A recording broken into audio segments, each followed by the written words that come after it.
Hello friends, எல்லோரும் எப்படி இருக்கீங்க? நல்லா இருக்கீங்களா? இங்கே நானும் நல்லா இருக்கேன். ஸோ இன்றைக்கி என்ன டிஷ்ஷுன்னு பார்த்தீங்கன்னாக்கா முட்டை பொரியல் தான் செய்ய போகிறோம். அது எப்படி செய்ய போகிறோன்னு சொல்லிட்டு உங்களுக்கு நான் வீடியோவில் காட்டுறேன். அதுக்கு முன்னாடி இது வந்துட்டு எங்கள் மாமியார் செய்கிறது. ஸோ எங்கள் மாமியார் எனக்கு சொல்லி கொடுத்ததை இப்போ நான் உங்களுக்கு சொல்லித்தரேன். இந்த வீடியோ பிடிச்சிருந்தா லைக் பண்ணுங்கள், ஷேர் பண்ணுங்கள், கமெண்ட் பண்ணுங்கள், மறக்காமல் சப்ஸ்கிரைப் பண்ணுங்கள். இப்போ நம்ம வீடியோக்குள்ளே போகலாம்.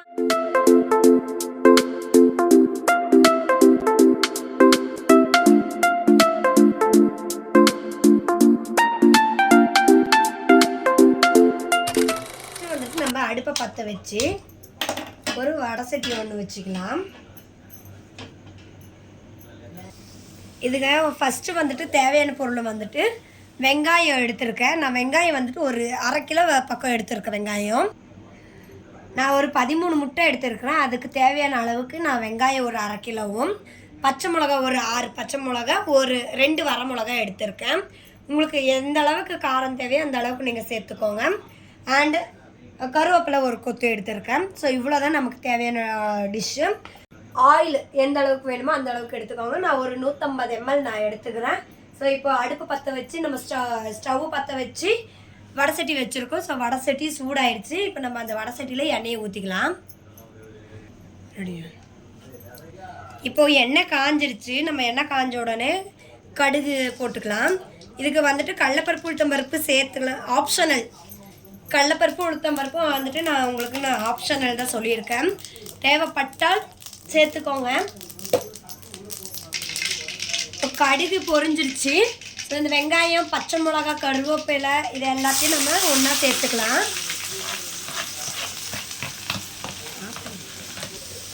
இப்போ போட்டுட்டோம். இப்போ எல்லாத்தையும் சேர்த்து ஒரு எண்ணெயில் ஒரு பரட்டிக்கலாம். நல்லா பரட்டிட்டு இந்த வெங்காயம் வதங்கிறதுக்கு வேண்டி நம்ம கொஞ்சம் உப்பு சேர்த்துக்கலாம். தேவையான அளவு சேர்த்துக்கோங்க உங்களுக்கு உப்பு. வெங்காயம் வந்துட்டு நல்லா வதங்கணும். வெங்காயத்தோட ஈரத்தன்மையெல்லாம் போய் கொஞ்சம் ப்ரௌன் கலராக வந்தால் உங்களுக்கு வெங்காயம் வதங்கின உடனே நீங்கள் முட்டையை உடச்சி ஊற்றிக்கோங்க. இந்த வெங்காயம் இந்த முட்டையை பொரியலுக்கு வந்துட்டு உங்களுக்கு வந்துட்டு வெங்காயம் நல்லா வதங்கினா தான் டேஸ்ட்டே கிடைக்கும். ஏன்னா இந்த வெங்காயத்தில் தான் டேஸ்ட் உங்களுக்கு கூடும். இது வந்துட்டு சிம்பிளான ஒரு டிஷ்ஷு தான். நீங்கள் எந்த ஒரு சாப்பாட்டுக்கு வேணாலும் செஞ்சுக்கலாம். நீங்கள் மேக்ஸிமம் தயிர் சாதம், சாம்பார் சாதம் இந்த மாதிரி ஒரு சாப்பாட்டுக்கெல்லாம் நீங்கள் செஞ்சுக்கலாம். ரசம் சாப்பாடு செய்யும்போது சைட் டிஷ்ஷாக இதில் நீங்கள் சேர்த்துக்கலாம். இதுவே ஒரு ஃபங்க்ஷனுக்கு நீங்கள் பண்ணுறதா இருந்தாக்கா நீங்கள் டக்குன்னு செஞ்சுக்கலாம். இதே மாதிரி இந்த மெத்தட்லேயே செய்யலாம். இதுவே நீங்கள் வந்துட்டு தக்காளியும் சேர்த்து நீங்கள் செய்யலாம். அதுவும் செம்மையாக இருக்கும். ஸோ அது ஒரு நாள் உங்களுக்கு நான் காட்டுறேன் எப்படி செய்கிறதுன்னு சொல்லிட்டு. இது வந்துட்டு ஒரு ஹோட்டல் வைக்கிறீங்க, ஸோ ஹோட்டலில் உங்களுக்கு ஒரு சைட் டிஷ்ஷாக கொடுக்கணுன்னு சொல்லி நினைக்கிறவங்க இந்த மாதிரியெல்லாம் நீங்கள் செய்யலாம்.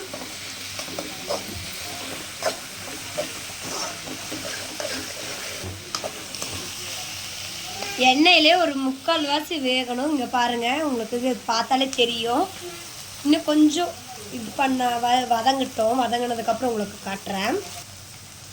1 டீஸ்பூன் அளவு மஞ்சள்தூள் சேர்த்துக்கோங்க.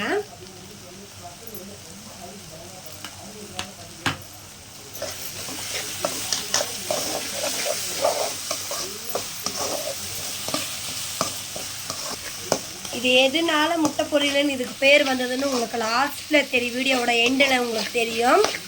ஸோ ஓகே, பாருங்கள், ஸ்கிப் பண்ணாமல் பாருங்கள், அப்போ தான் செய்கிறது உங்களுக்கு தெரியும். அடுத்து நம்ம சப்ஸ்கிரைபர் ஒருத்தர் உருண்டை குழம்பு போட சொல்லியிருக்காரு. ஸோ அது கூடிய விரைவில் உங்களுக்கு உருண்டை குழம்பு வரும். அடுத்து கோதுமை அல்வாவும் கேட்டிருக்காங்க, அதுவும் கூடிய விரைவில் உங்களுக்கு வரும். அடுத்தடுத்து வீடியோஸ் எல்லாம் உங்களுக்கு வந்துகிட்டே இருக்கும். எங்களுக்கு முடிஞ்ச அளவுக்கு நீங்கள் சப்போர்ட் பண்ணுங்கள். நீங்கள் சப்போர்ட் பண்ண தான் நாங்கள் வந்துட்டு உங்களுக்கு நல்ல நல்ல வீடியோஸாக போட முடியும். இப்போ வந்துட்டு வெங்காயம் வதங்கிருச்சு பாருங்கள். வதங்கின உடனே நம்ம ஸ்டவ்வை வந்துட்டு மீடியம் ஸ்லோவாக வச்சுட்டு முட்டையை உடச்சி ஊற்றிக்கலாம். பாருங்கள், இப்போது ஹையில் இருக்குங்களா, இப்போ ஸ்லோ மீடியம் போட்டாச்சு. இப்போ நம்ம வந்துட்டு முட்டையை உடச்சி ஊற்றிடலாம். எதுக்காக இது சொல்கிறேன்னு பார்த்தீங்கன்னாக்கா, முட்டை ஹை ஃப்ளேமில் வச்சு நம்ம முட்டையை உடச்சி ஊற்றும் போது முட்டை வந்துட்டு கருகிடும், உங்களுக்கு டேஸ்ட்டே மாறிடும். ஸோ அதனால் இப்போ நம்ம முட்டையை உடச்சி ஊற்றிக்கலாம்.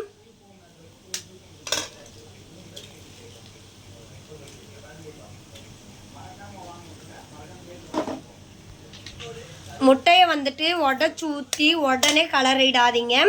ஸோ ஒரு 5 நிமிஷம் அது வந்துட்டு அந்த வெங்காயத்து கூட வேகட்டும். வெந்ததுக்கப்புறம் அப்புறமா அந்த ரேக்கை நம்ம திருப்பி போடுவோம்.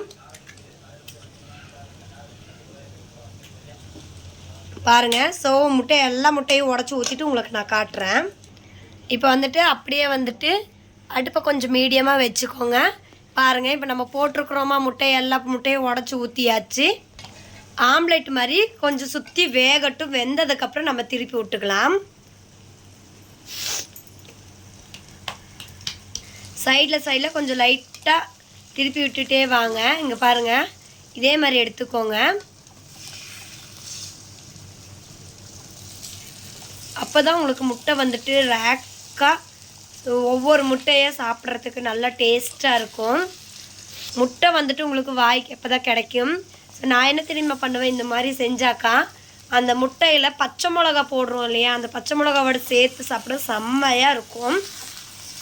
யாரெல்லாம் இந்த மாதிரி சாப்பிடுவீங்கன்னு சொல்லிட்டு எனக்கு கமெண்ட்டில் சொல்லுங்கள். நான் வந்துட்டு இந்த முட்டை செய்யும்போது மேக்ஸிமம் வந்துட்டு நான் அந்த பச்சை மிளகாவோட சேர்த்து சாப்பிடுவேன். பச்சை மிளகாவோட சேர்த்து வெங்காயம், அந்த முட்டை, பச்சை மிளகாய் இதெல்லாம் சேர்த்து சாப்பிடும்போது செம்மையாக இருக்கும். அது ஒரு டேஸ்ட்டு தனியாக இருக்கும்.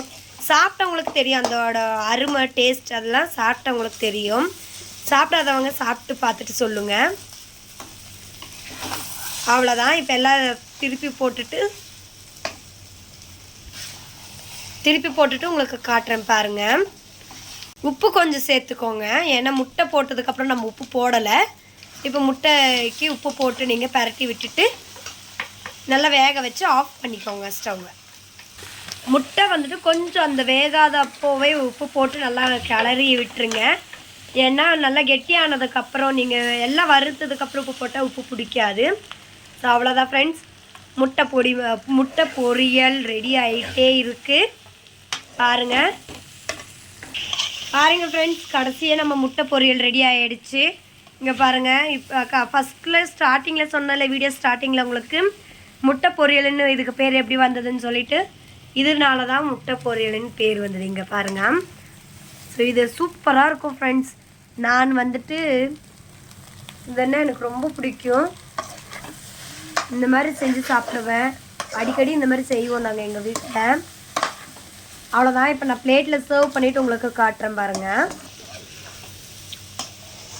ஃப்ரெண்ட்ஸ், இப்போ கடைசியாக ஸ்டவ் வந்துட்டு ஹை ஃப்ளேமில் வச்சுட்டு நீங்கள் நல்லா கிளறி விட்டுருங்க. ஒரு நிமிஷம் அப்படி நல்லா பரட்டி விட்டுருங்க. ஃபைனலாக நம்ம முட்டை பொரியல் ரெடி.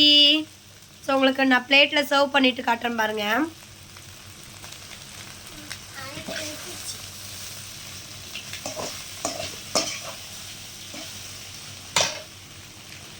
ஓகே, இப்போ ஸ்டவ் ஆஃப் பண்ணி நம்ம எடுத்துடலாம். நான் உங்களுக்கு பிளேட்டில் சர்வ் பண்ணிவிட்டு எப்படி இருக்குன்னு சொல்லிட்டு உங்களுக்கு காட்டுறேன் பாருங்கள்.